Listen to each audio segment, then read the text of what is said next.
बिस्मिल्लाहिर्रहमानिर्रहीम। अस्सलाम वालेकुम व्यूअर्स, मैं सैयद रहमान सानी और आप देख रहे हैं हमारा यूट्यूब चैनल होमी डायरी। नाज़रीन, जैसा कि आपको पता है कि हमारी यही कोशिश होती है कि हम आपके लिए एक नए से नए प्रोग्राम लेकर आएँ।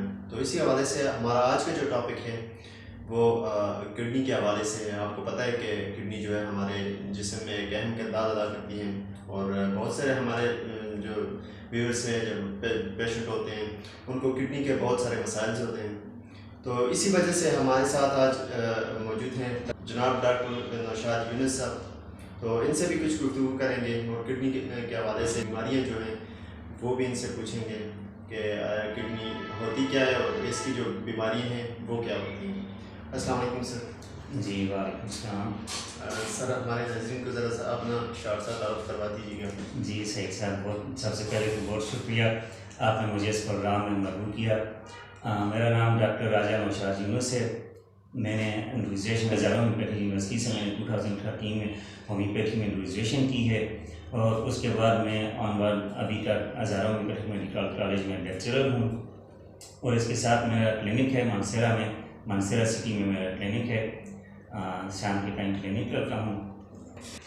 सर, जिस तरह का हमारा आज का जो टॉपिक है किडनी के हवाले से है, सर हमारे जिस्म में जो होते हैं गुर्दे, ये क्या काम करते हैं, इस हवाले से आप ज़रा हमारे नाज़रीन को बता दीजिएगा। जी सही साहब, गुर्दे हमारे जिस्म का बहुत ही अहम हिस्सा है क्योंकि इंसानी जिस्म के अंदर निकाला मारे जितने भी हैं, फाजल मारे हैं, इनको निकालने के लिए हमारी बॉडी में बेसिकली 3 जो आर्गन है वो बहुत अहम रोल अदा करते हैं, जिसमें फेफड़े हैं हमारी जल्द है और उसके बाद हमारे किडनीज हैं। और किडनी का रोल नंबर 1 पे आता है। किडनी बहुत ही ज़्यादा अहम रोल अदा करती हैं और ये हमारे जिस्म में से जितना भी ये समझें आप कि हमारे जिस्म को साफ सुथरा रखने में अहम रोल किडनी का होता है। और ये बात आप जहन में रखें कि हमारे खून का जो सबसे ज़्यादा हिस्सा है जो सफाई के लिए जाता है वो किडनी में जाता है।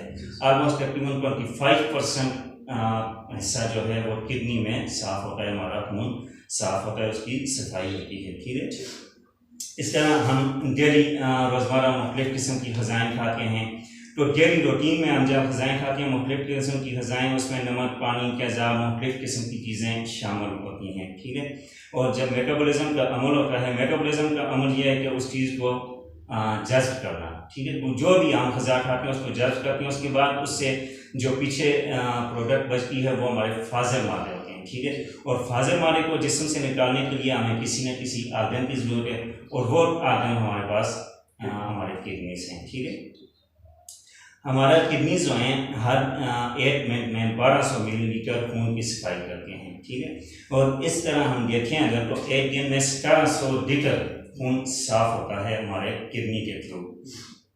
और किडनी क्या है, अल्लाह पाक की तरफ से हमारी बॉडी के अंदर एक फिल्टर यूनिट है। ठीक है, फिल्टर यूनिट से मुराद ये है कि फिल्ट्रेशन होती है हमारी बॉडी से, जितने भी फाजल मादे हैं, जितने भी न्यूट्रिएंट्स हैं वो उससे फिल्टर होकर हमारे थ्रू यूरिन चले जाते हैं।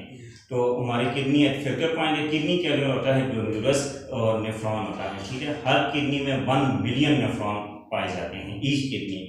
तो इट्स मीन के हमारे बॉडी के अंदर 2 किडनीज हैं तो 2 मिलियन राउंड अबाउट नेफ्रॉन हमारी बॉडी में पाए जाते हैं जो हमारी बॉडी में फिल्टर का काम करते हैं। ठीक है, इस तरह हम देखें अगर तो 1 मिनट में हम 125 मिलीलीटर यूरिन जो है फिल्टर करते हैं और उसको साफ करते हैं। ठीक है, और 24 घंटों में हम अगर देखें उसकी एवरेज निकालें तो 180 लीटर ये हमारी बॉडी से यूरिन बनता है, जिसमें फाजल मादों के साथ साथ ग्लूकोज भी होता है। ठीक है, अब किडनी का दोबारा से अगेन फंक्शन ये है कि ये इसको रीअब्जॉर्ब करता है और रीअब्जॉर्ब करने के बाद क्या करता है, दोबारा से जब्स करता है तो जो हमारी बॉडी में 180 लीटर साल मादा यानी कि फाजल मादा पाया जाता है। ठीक है, फाजल मादा वो प्रोडक्ट हैं जो फजले की सूरत में होती हैं, जो हमारी बॉडी को जिनकी रिक्वायरमेंट नहीं होती। ठीक है, जो फजूल होता है हमारी बॉडी से, तो वो 180 लीटर होता है। जबकि दोबारा किडनी जब उसको रीअब्जॉर्ब करता है, चूँकि उसमें ग्लूकोज भी मैंने कहा उसमें शामिल होता है, वो दोबारा से रीअब्जॉर्ब करने के बाद 99% उससे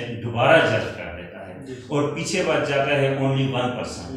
1% जो है वो क्या है, हमारा यूरिन की सूरत में हमारी बॉडी से खारिज हो जाता है। ठीक है, किडनी के फंक्शंस को अगर हम देखें, थोड़ा सा समराइज करें तो किडनी हमारी बॉडी में पानी को कंट्रोल करने में अहम रोल अदा करते हैं, ठीक है। उसके बाद किडनी हमें, मैंने जैसे कहा कि फाजिल मादों का अखराज करने में अहम रोल अदा करते हैं, हमारे ब्लड प्रेशर को मेंटेन करने में अहम रोल अदा करते हैं, ठीक है। उसके बाद आपकी बॉडी में हैं, हमारी बॉडी में पाए जाते हैं आरबीसीज होते हैं सॉफ्ट ब्लड सेल्स, ठीक है, हमारे ब्लड के अंदर सेल्स पाए जाते हैं, इनकी प्रोडक्शन में किडनी का बहुत अहम रोल है। सर जैसे कि एक बीमार पर्सन होता है जिसके गुर्दे ख़राब होते हैं या उसको गुर्दे की कोई भी बीमारी होती है, उसके जिस्म में तो ऑलरेडी या पेशाब की कमी या ज़्यादती हो सकती है। जो सेहतमंद इंसान होता है इसके जिस्म में भी ऐसी कोई कमी पेशी हो सकती है यूरिन की? जी सही, बिल्कुल। हमारी बॉडी में सेहतमंद आदमी के जिस्म यूरिन की कमी पेशी हो सकती है। उसकी वजह यह है कि हम गैरी मुख्तलिफ किस्म की ग़िज़ा यूज़ करते हैं और हमारी बॉडी में ग़िज़ा और उसके साथ साथ हमारा माहौल, जिस तरह आप सर्दियों में देखें तो सर्दियों में हम पानी का इस्तेमाल कम करते हैं और गर्मियों में हम पानी का इस्तेमाल ज़्यादा करते हैं, लेकिन सर्दियों में हमारा यूरिन का अखराज ज़्यादा होता है और गर्मियों में यूरिन का कम होता है। अब आप पूछना चाहेंगे कि क्यों, ऐसा क्यों होता है? क्योंकि गर्मियों में ऐसा होता है कि हमारी साथ साथ जल्द भी काम कर रही है, कि हमारी बॉडी से पसीना भी निकलता है, ठीक है, पसीना निकलता है और उस गर्मी की शिद्दत की वजह से हमें जो है यूरिन का कम होता है, यूरिन कम होता है। और इसी तरह सर्दियों में चूँकि हमें पसीना नहीं आता, पसीना ना आने की वजह से हमारी बॉडी से पानी का अखराज कम हो जाता है और वो यूरिन की शक्ल में चला जाता है और हमारी बॉडी से यूरिन का अखराज ज़्यादा होता है, ठीक है। इस तरह गोश्त का बहुत ज़्यादा इस्तेमाल करने से, जो लोग गोश्त बहुत ज़्यादा इस्तेमाल करते हैं तो उनको यूरिन का अखराज ज़्यादा होता है। कोई गोश्त हो सकता है, किसी भी किस्म का गोश्त ज़्यादा यूज़ करते हैं उनको यूरिन का अखराज ज़्यादा होता है। इसके अलावा जो लोग अल्कोहल यूज़ करते हैं, चाय ज़्यादा पीते हैं, ठीक है, कॉफ़ी का ज़्यादा इस्तेमाल करते हैं, वो भी एक फ्लूइड है ना, हमारी बॉडी में फ्लूइड की शक्ल में जा रहा है, तो जैसे ही इन चीज़ों का इस्तेमाल भी ज़्यादा होता है तो हमारी बॉडी से यूरिन का अखराज ज़्यादा होता है, ठीक है।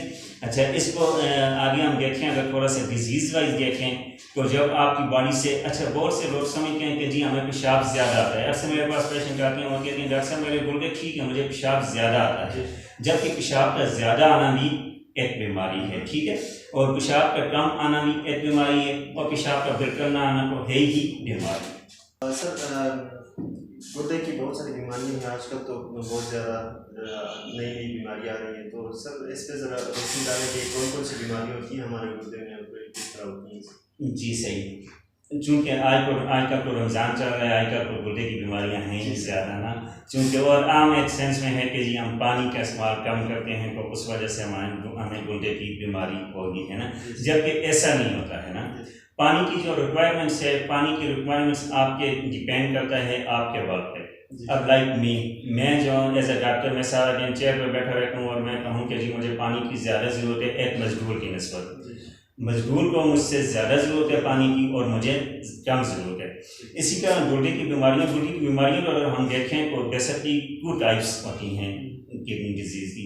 एक वो डिजीज़ होती हैं जो फिजिकली डिजीज़ होती हैं और एक वो होती हैं जो सर्जिकल होती हैं, जिनमें हमें किसी भी किस्म की सर्जरी की ज़रूरत पड़ती है, ठीक है। फिजिकली डिजीज़ में अगर हम देखें तो किडनी का फेल हो जाना, किडनी का फेल हो जाना, ठीक है। उसके बाद नेफ्रोटिक सिंड्रोम मैंने आपके सामने एक शार्ट सा नाम दिया, लेकिन इसमें मल्टीपल डिजीज़ पाई जाती हैं। नेफ्रोटिक सिंड्रोम हमारे जो नेफ्राइटिस जो है उसकी डिजीज़ होती हैं और इसमें मल्टीपल डिजीज़ पाई जाती हैं, ठीक है। उसके बाद आपकी किडनी की सोजन यानी कि हाइड्रोनेफ्रोसिस जिसको कहते हैं, ठीक है, ये आपकी किडनी में है, ये फिजिकली डिजीज़ आती हैं। इसके बाद हम सर्जिकली डिजीज़ अगर देखें तो सबसे नंबर 1 पर अगर हम देखें तो स्टोन्स का जिक्र आता है, ठीक है, और हमारे पाकिस्तान में बहुत ज़्यादा किडनी स्टोन के केसेस पाए जाते हैं, ठीक है। फिर उसके बाद आपकी किडनी से ही रिलेटेड देखा जाए तो कंजेनिटल डिजीज़ वो होती हैं जो आपको पैदाइशी डिजीज़ होती हैं, ठीक है। मसलन आपके किडनी का पैदाइशी तौर पे ही सुकर जाना, जो छोटा बच्चा मतलब न्यूबॉर्न बेबी में ऐसा होता है कि वो पैदाइशी तौर पे आपका वो ऑर्गन डिवेलप ही नहीं होता, ठीक है। और उसके बाद ज़्यादा प्रोस्टाइटिस की डिजीज़ जो होती हैं वो भी किडनी से ही रिलेट करती हैं, ठीक है। सर ये जिस तरह आपने कहा कि छोटा बच्चा जो होता है वो पैदाइशी तौर पर इस तरह होता है, बच्चे की माँ होती है पैदाइश के वक्त ऐसा होता है या उसमें पहले से ऑलरेडी कुछ ऐसी डिजीज़ मौजूद है?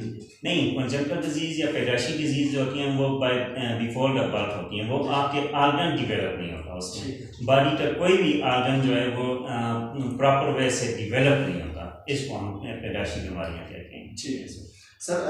गुर्दे की बीमारी में तो एक मेन जो बीमारी है वो गुर्दे की पथरी का भी होती है सर। तो ये हमारे नाज़रीन को बताएं कि गुर्दे की पथरी जो है वो किस वजह से बनती है और कैसी होती है, किस में? जी सही, माशाल्लाह, बहुत अच्छा सवाल किया आपने। आजकल पाकिस्तान में तो बहुत ज़्यादा आम हो गई है किडनी स्टोन। और बेसिकली किडनी स्टोन होती क्या है ना, हमें सबसे पहले ये देखना चाहिए कि स्टोन होती क्या है, पथरी होती क्या है ना। हम डेली खुराक यूज़ करते हैं, इसमें मुख्तलिफ किस्म के फास्फेट हम यूज़ करते हैं, कैल्शियम यूज़ करते हैं, पोटाशियम यूज़ करते हैं।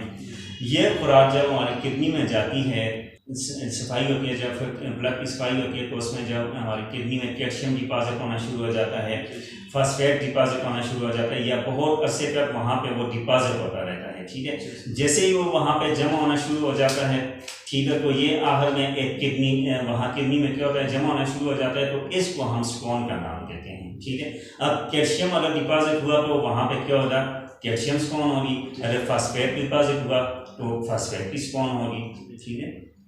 अगर हम इसकी देखें फर्दर, इसको डिवाइड करें तो गुर्दे की पथरी और या मसानी की पथरी, इसकी अक़साम कितनी है।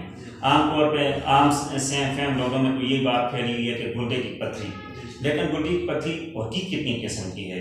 बेसिकली हमारे गुर्दे में 5 किस्म की पथरियाँ पाई जाती हैं, ठीक है, जिसमें सबसे नंबर 1 पे आती है कैल्शियम फास्फेट। कैल्शियम फास्फेट की स्टोन जो हैं वो तकरीबन राउंड अबाउट 60-70% पीपल्स में पाई जाती हैं, ठीक है। उसके बाद हमारे पास दूसरे नंबर पर आती है calcium phosphate stones. Phosphate stones round about 15 और 20% पीपल्स में पाई जाती है, ठीक है। उसके बाद तीसरे नंबर पर हमारे पास होती है uric acid stones. Uric acid stones 1 और 2% और 5% के राउंड अबाउट पाई जाती है। 5वें नंबर पे जो हमारे पास स्टोन है वो सिस्टाइन स्टोन है, ठीक है, वो बहुत कम पाई जाती है, वो 1% हमारी बॉडी में होती है, ठीक है। सर जिस तरह आपने कहा कि ये स्टोन जो होते हैं मुख्तलिफ इसके एग्जाम होती है यूरिक एसिड के, और ये बॉडी में यूरिक एसिड ज़्यादा होने की वजह से भी स्टोन बन सकते हैं, या कैल्शियम की ज़्यादती की वजह से भी स्टोन बन सकते हैं? जी बिल्कुल इसी कारण होता है कि जब किसी जगह, मैंने आपसे कहा कि कैल्शियम डिपॉजिट होना शुरू हो जाएगा, कैल्शियम जमा होना शुरू हो जाएगा, या आपकी बॉडी में यूरिक एसिड बेसिकली हमारी बॉडी में गाउट प्रोड्यूस करता है, गाउट एक डिजीज़ है उसको प्रोड्यूस करता है, लेकिन उसके साथ साथ किडनी के हवाले से अगर देखा जाए तो वो स्टोन भी वहाँ पे प्रोडक्शन करता है, स्टोन की फॉर्मेशन भी करता है। अब हम देखते हैं थोड़ा सा कि आपको किडनी में स्टोन है, आपको कंफर्म हो गया कि आपकी किडनी में स्टोन है, लेकिन आपको ये कंफर्म बीइंग डॉक्टर तो हमें कंफर्म है, लेकिन एज अ पेशेंट आपको कैसे कंफर्म होगा कि जी हमारी बॉडी में किडनी स्टोन है। तो उसमें चंद ऐसी सिम्टम्स हैं जो पाई जाती हैं। सबसे पहले आपकी पेन, गुर्दे में पेन का होना, ठीक है। और पेन से सही मैं आपको एक और बात बताऊँ कि किडनीज में राउंड अबाउट कोई 70 to 78% डिजीज़ ऐसी हैं जिसमें पेन नहीं होता, वो साइलेंट डिजीज़ होती है, लेकिन वो साइलेंट होती है। लेकिन हमारे नाज़रीन में एक चीज़ ये पाई जाती है, वो कहते हैं जी नहीं, हमें पेन हो रहा तो हमें गुर्दे से कोई रिलेटेड बीमारी हो। और इलाज भी इसी सूरत में करते हैं कि जब इलाज इस सूरत में करते हैं जब पेन होता है ना, और वो बीमारी आहिस्ता आहिस्ता अंदर अंदर उनकी बॉडी में ग्रोथ करती जाती है। तो मैं अपने नाज़रीन से ये कहना चाहूँगा कि अगर आपको कोई थोड़ा बहुत प्रॉब्लम है तो आप पहले अपने डॉक्टर से मशवरा करें, ठीक है, और सेल्फ मेडिकेशन न करें। अच्छा, हम इसकी सिम्टम की बात कर रहे थे कि किडनी स्टोन की क्या क्या सिम्टम्स हमारी बॉडी में पाई जाती हैं। सबसे पहले हमने कहा पेन, ठीक है, पेन किडनी स्टोन है, पेन मस्ट है, ठीक है। अगर आपकी बॉडी में स्टोन है तो पेन मस्ट है। उसके बाद नोजिया की तकलीफ पाई जाती है। नोजिया मीन कि मतली होना, ठीक है, आपका गिल मतलाना, आपको बार बार ऐसे ख्वाहिश होना कि जैसे आपको उल्टी आ रही है, ठीक है। बाज़ रात ऐसा होता है कि पेशेंट उल्टी कर देता है, लेकिन बाज़ पेशेंट में उल्टी नहीं होती, ठीक है। उसके साथ उसको अच्छा समटाइम ऐसा होता है कि एसिम्प्टोमेटिक होती हैं सिम्टम्स, ठीक है। पेशेंट में सिम्टम्स क्लियर कट सिम्टम्स आपको नज़र नहीं आती हैं, ठीक है। उसके बाद आपको यूटीआई के प्रॉब्लम हो सकती हैं। यूटीआई की प्रॉब्लम मीन आपकी यूरिन में जलन हो सकती है, ठीक है। यूरिन जब आप पास आउट करते हैं तो जलन हो सकती है। अच्छा, हेमिचूरिया एक टर्म्स हम मेडिकल में यूज़ करते हैं। हेमिचूरिया का मतलब ये होता है कि आपकी यूरिन में आपका ब्लड आना, ठीक है। ये मेन 4-5 सिम्टम्स जो हैं वो गुर्दे की पथरी से रिलेटेड हैं। सर जैसे होम्योपैथिक में इसका क्या इलाज है और किस किस्म का इलाज है सर, ये हमारे नाज़रीन को ज़रा बता दीजिएगा। जी सही, एलोपैथिक पॉइंट ऑफ व्यू से अगर हम देखें तो एलोपैथिक पॉइंट ऑफ व्यू में से भी बेसिकली 2 किस्म के ट्रीटमेंट होते हैं। एक सर्जिकल ट्रीटमेंट और एक आपका ड्रग थेरेपी, ठीक है, मेडिसिन के जो किया जाता है। स्टोन की वहाँ पे देखी जाती है कि स्टोन आपकी है कितनी मिलीमीटर, ठीक है। एलोपैथिक पॉइंट ऑफ व्यू से अगर देखा जाए तो 6 मिलीमीटर से अगर आपकी अबाव है स्टोन तो फिर वो आपको ऑपरेट करेंगे, ठीक है। लेकिन अगर हम होम्योपैथिक पॉइंट ऑफ व्यू से देखें तो अल्हम्दुलिल्लाह हमारे पास कई ऐसे केसेस आए हैं जो 15 mm से above stone with medicine remove हुई हैं, किसी किस्म की ऑपरेशन की ज़रूरत नहीं पड़ी। होम्योपैथी मेडिसिन में बहुत सी नंबर ऑफ मेडिसिन है जो हम किडनी स्टोन के लिए यूज़ करते हैं, ठीक है। उसमें चंद बड़ी बड़ी मेडिसिन हैं, जिस तरह हमारी एक मेडिसिन आती है प्रोग्रेस वेलग्रेस आती है, लाइकोपोडियम आती है, कैंट्रस आती है, सेलेशिया आती है, सेल्सपीरा आती है, ठीक है। लेकिन ये सारी जितनी भी मेडिसिन हैं ये हम एक पेशेंट को नहीं यूज़ कर सकते। ये हम देखते हैं पेशेंट की करंट कंडीशन क्या है, उस कंडीशन के मुताबिक हम यूज़ करवाते हैं, ठीक है। और मेरा नाज़रीन से भी यही मशवरा है कि आप ये मेडिसिन का मैं नाम ले रहा हूँ वो अपने सेल्फ नाम सीखे और मेडिसिन लेने शुरू। हाँ बिल्कुल। और हमारे पाकिस्तान में ये बहुत ज़्यादा ये रिवाज है कि हम सेल्फ मेडिकेशन करते हैं ना, तो मैं अपने व्यूज़ से यही कहूँगा कि सेल्फ मेडिकेशन न करें। आप जहाँ कहीं भी हैं वहाँ अपने डॉक्टर से, अपने नज़दीक में कोई क्वालिफाइड डॉक्टर हो, ठीक है, चाहे होम्योपैथिक डॉक्टर है चाहे MBBS डॉक्टर है, सबसे पहले उससे कंसल्ट करें, वो आपको जो एडवाइस करें उसके बाद आप मेडिसिन यूज करें। सर विदाउट सर्जरी आप कहते हैं कि 15 mm तक जो पथरी होती है वो खत्म हो जाती है, निकल जाती है, वो उसको कम करती है मिकदार में, उसके बाद सर निकलती है पथरी यूरिन से। जी सही। इस तरह होता है कि जब आप मेडिसिन खाते हैं तो मेडिसिन जाके जब उसको मोर ऑफ एक्शन ये है कि वह आपकी स्टोन को वहाँ से डिस्ट्राय करना शुरू करती है, उसको फोड़ के कम करती है, कम करके वो आपकी यूरिन में पास करती है उसको। ऐसा नहीं होता कि 50 mm की या 20 mm की स्टोन डायरेक्ट आपकी निकलती, डायरेक्ट नहीं निकलता, वो उसको फोड़ के चलती है। इसमें वक्त दरकार होते हैं सर मेडिसिन जो खाते हैं उसमें कितने तक का वक्त लग सकता है तकरीबन? सही। इस तरह है कि ये डिपेंड करता है आपकी स्टोन पे।